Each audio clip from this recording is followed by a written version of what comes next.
विवाहर वर्ष केईटारे विधवा हेउछि नववधू लिभि जाउछि मथार सिंदूर। मात्र 30 वर्ष भितरे जीवन हराउछंती अधिकांश युवक। गाँव रे जणे हेले नाहांती वयस्क। एमिति एक अभिशप्त गाँ मालकानगिरी जिला कालीमेला ब्लॉक दयालतंग। घाटी उपरे थिबा ही गाँव रे अधिकांश महिला विधवा। 12टी परिवार रे 12 जन पुरुष और 31 जन महिला को मिसाई मोट 45 जन रहुछंती। पुरुषंक तुलन में प्राय 2.5 गुणा अधिक महिला। सेमानक भितरे 12 जन विधवा। मात्र 30 वर्ष भितरे स्वामी आरपारी को चलीगले। 12 पुरुषंक भितरे जणे 2 जनकर बयस 30 पाखापाखि। अन्य माने 20 रु 25 वर्ष भितरे हेबे। गाँव में केवल 5 जन विवाहित पुरुष अछंती। अस्वाभाविक मृत्युर कारण बुझा पड़ु नथिबा बेले भय भी लागुछि। हमर गाँव रे लेडीज अधिक अछंती, पुरुष कम अछंती। माने ज्वर पराइकना 30 वर्ष मर जा हमर बहुत अछंती। देह कोन करे बोले माने चार ज्वर पराइकना मर जा ज्वर का काच पुरुष बोरचा बोइचरे मरि गला। विवाह के दिन इतला नहीं गोटे बोरचा उदा रहला। आर बेसी नहीं। अरे यो नहीं पुओ नहीं। अरे ओनाला मर गला कि आमा बापा घरे आम रोइला। केनते मरला कि आम जानब नहीं।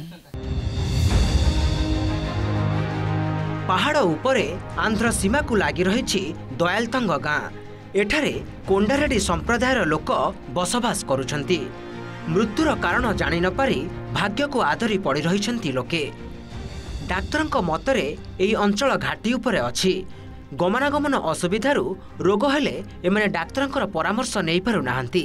सेहिपरि मात्राधिक मद्यपान किंबा कोनोसी वंशगत रोग कारण होई पारे।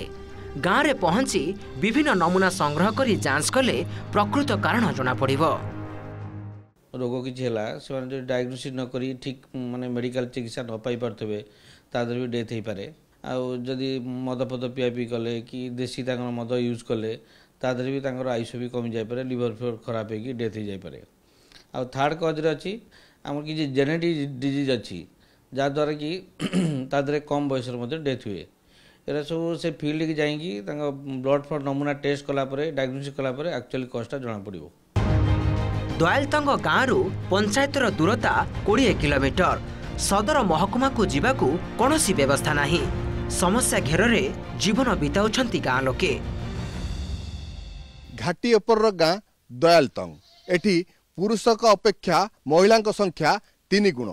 एठी अधिकांश महिला विधवा होइता बेले पुरुषंक आयुष 30 वर्ष रे सीमित। तेबे यार कारण खोजी निराकरण करान गले आगामी दिन में दयालतंग गाँ पुरुष शून्य हो। मालकानगिरी कैमरा पर्सन विक्रम पाड़ी जितेन्द्र बेउरा, ओटीवी।